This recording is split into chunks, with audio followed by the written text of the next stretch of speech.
Le monde de Dame Dash a été profondément marqué par sa relation avec Aaliyah et son partenariat tumultueux avec Jay-Z.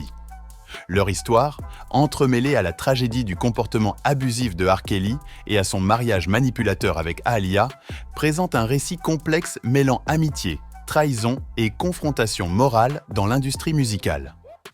Au fil des années, Dash s'est exprimé sans détour sur 16 incidents, offrant un point de vue unique sur les événements qui ont façonné sa vie personnelle et professionnelle. Salut à tous et bienvenue sur Vraie Histoire de Stars, la chaîne YouTube qui dévoile la face cachée des célébrités.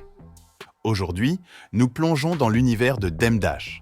Alors si vous êtes nouveau sur la chaîne, n'oubliez pas de vous abonner et d'activer la cloche de notification pour ne manquer aucune de nos prochaines vidéos.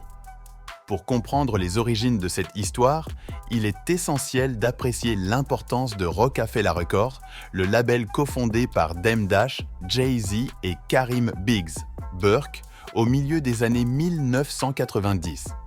Roc-A-Fella représentait bien plus qu'un simple label de musique. C'était une puissance culturelle qui a permis l'ascension de Jay-Z et d'autres artistes influents. À son cœur, le label reposait sur le principe de loyauté et les rêves partagés de ses fondateurs. Cependant, au fur et à mesure que le succès augmentait, les fondations ont commencé à se fissurer, notamment lorsque la question de l'implication de R. Kelly avec Aaliyah a commencé à émerger. Aaliyah Houghton, une chanteuse et actrice au talent extraordinaire, a été prise dans un engrenage dévastateur au début de sa carrière. À seulement 15 ans, elle a été manipulée pour entrer dans un mariage illégal et secret avec R. Kelly, un homme 2 fois plus âgé qu'elle à l'époque.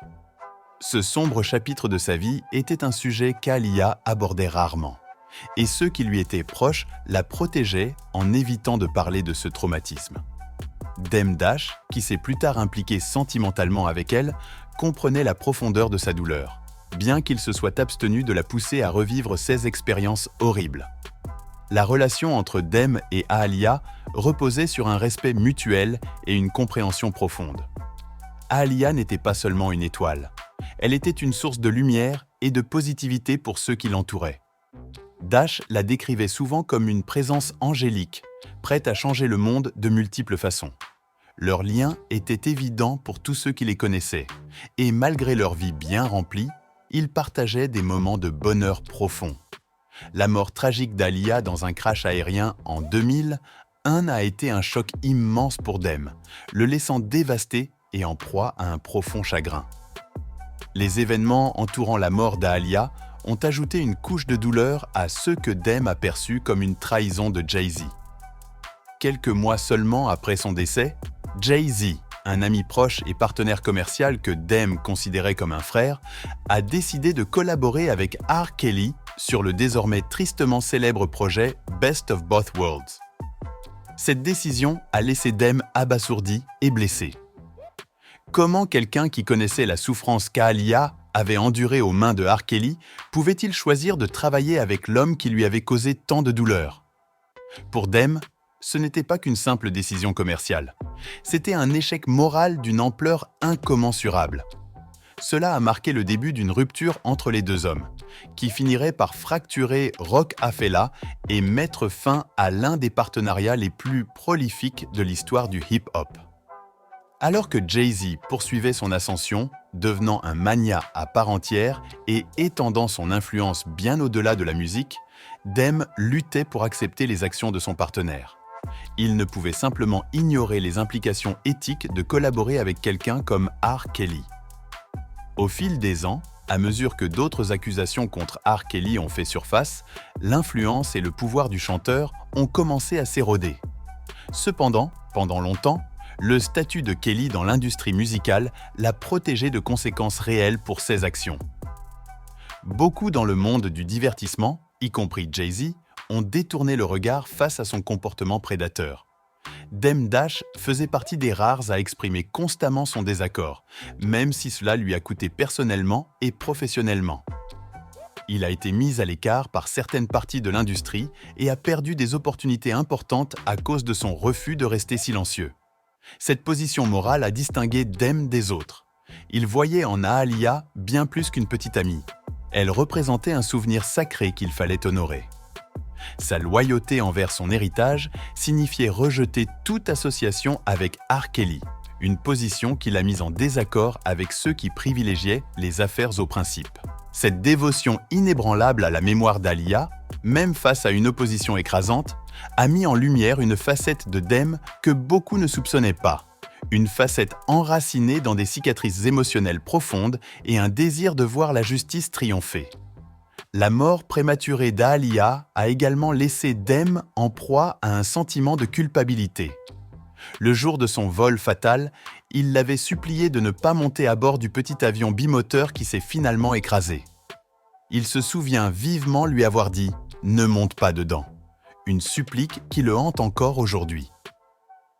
Cette perte a amplifié son sentiment de trahison lorsque Jay-Z a choisi de collaborer avec R. Kelly. Pour Demme, c'était comme si l'industrie, et même son allié le plus proche, avaient totalement ignoré l'importance de ce qu'Aaliyah avait traversé et la tragédie qui l'avait frappé. Dans les années qui ont suivi, la carrière de Demme a subi plusieurs revers. Il est devenu connu pour sa personnalité abrasive, ce qui a souvent irrité les dirigeants de l'industrie.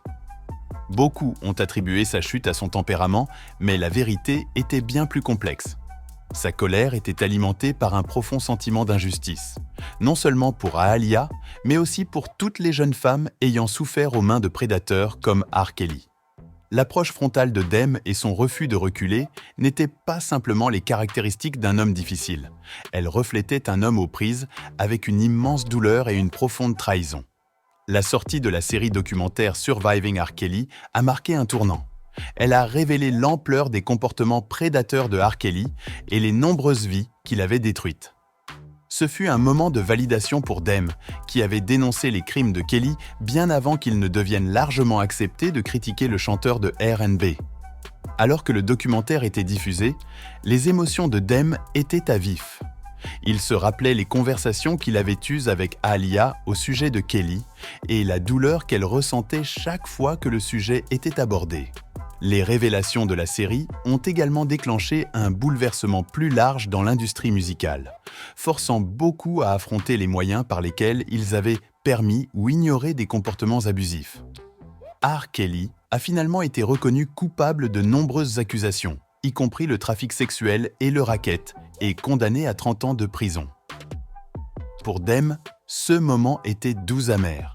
La justice, bien que nécessaire, était arrivée trop tard pour Aaliyah et pour les innombrables autres victimes. Néanmoins, cela représentait une victoire d'une certaine manière, une validation de la position qu'il avait adoptée 2 décennies plus tôt. Sa persistance à dénoncer Kelly, malgré les coups professionnels, a finalement été reconnue comme la bonne chose à faire. Aujourd'hui, Dame Dash continue de porter la mémoire d'Aaliyah avec lui. Il lui rend hommage en plaidant pour la réhabilitation des traumatismes et en se concentrant sur la création d'un héritage qui met en avant la santé, la guérison et l'intégrité. Sa carrière a peut-être pris une trajectoire différente de celle de son ancien partenaire, mais à ses yeux, il a choisi la voie de la droiture, restant fidèle aux valeurs qui lui sont chères. L'histoire de Demme est une histoire de perte, de loyauté et de rédemption. Elle témoigne du pouvoir durable de l'amour et des efforts qu'un homme est prêt à déployer pour protéger l'honneur de quelqu'un qu'il chérissait profondément. Alors que le monde se souvient du drame et des retombées de sa rupture avec Jay-Z, le récit de Demme dépasse l'histoire typique de la trahison dans les affaires. C'est l'histoire d'un homme hanté par le passé, luttant pour accepter la cruauté qui a coûté la vie à quelqu'un qu'il adorait et trouvant la force de parler haut et fort lorsque cela comptait le plus. Les cicatrices de son passé sont toujours visibles, mais elles rappellent les combats menés pour les bonnes raisons. Alors que Demme regarde vers l'avenir, son voyage reste une lutte continue pour garantir que l'héritage d'Aaliyah, et celui d'autres victimes comme elle, soit préservé et respecté. Cependant, à la suite de la collaboration de Jay-Z avec R. Kelly, l'industrie a commencé à remarquer les discussions plus larges autour des questions éthiques de telles décisions. L'image de Jay-Z en a souffert, et le projet Best of Both Worlds, initialement salué comme un partenariat monumental, a été terni par les batailles juridiques de R. Kelly.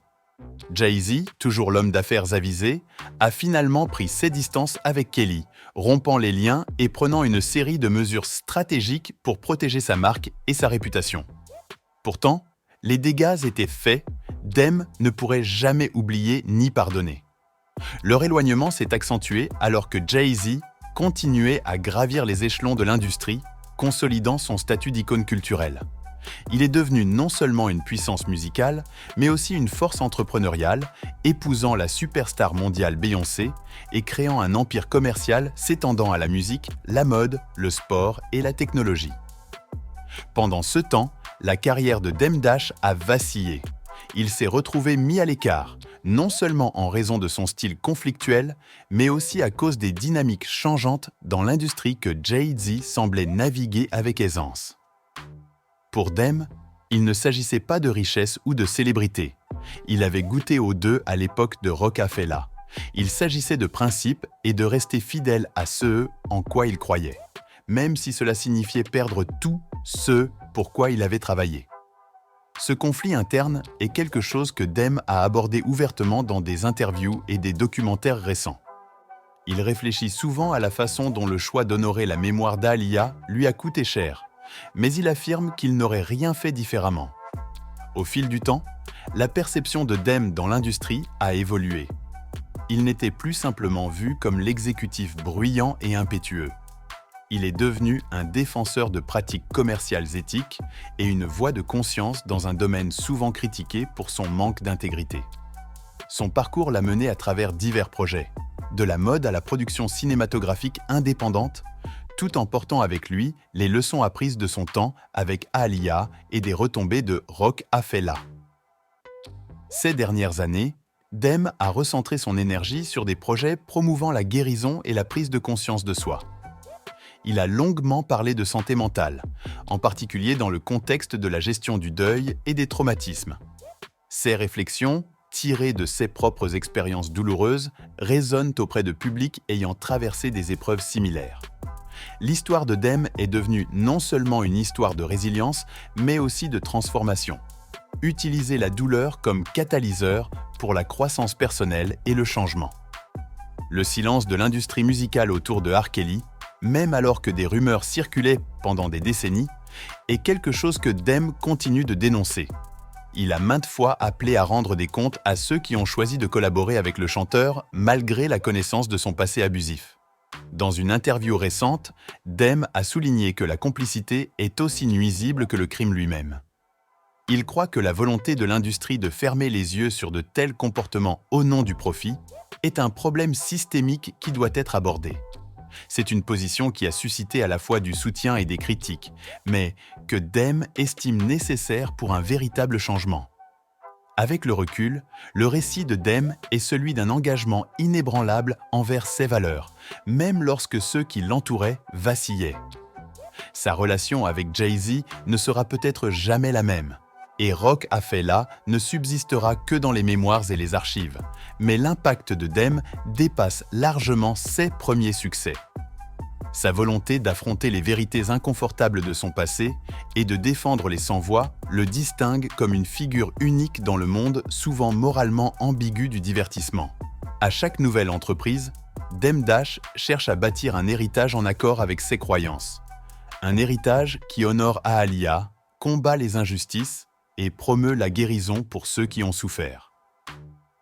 Le combat n'est pas toujours facile, mais pour Deme, c'est le seul chemin qui vaille la peine d'être emprunté.